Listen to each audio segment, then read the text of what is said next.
Welcome to Blizzard Fire. We hope this video helps fire up your solution. You need a Google account and the Opinion Rewards app installed. Open the app now. Once done, grant the app permissions for location and notifications so surveys target your area and timing.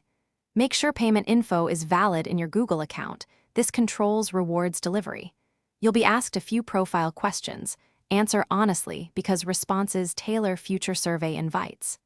This quick setup reduces friction and increases survey frequency. Now tap Create or Sign In to link the app to your account and continue. Once signed in, finish the profile section so the algorithm matches surveys to you. You'll verify your email if prompted. Do that immediately to avoid missed invites. Next, enable precise location and background app refresh. This increases chances of local, higher-value surveys. Make sure notification settings allow alerts and check that your Google Play balance or linked payment method is up to date. If using multiple devices, sync the same Google account to keep progress unified. These steps ensure you receive the best available surveys. After setup, complete any first surveys quickly. That builds your reliability and increases frequency.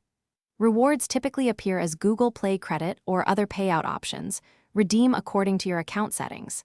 If you stop getting surveys, first verify app permissions, location accuracy, and that your account region matches available surveys. Clearing cache or reinstalling can fix delivery glitches. If issues persist, switch device location temporarily or sign out and back in. One tip: keep notifications on and respond within 24-48 hours for best results. Thanks for watching. If you found this helpful, don't forget to like and subscribe.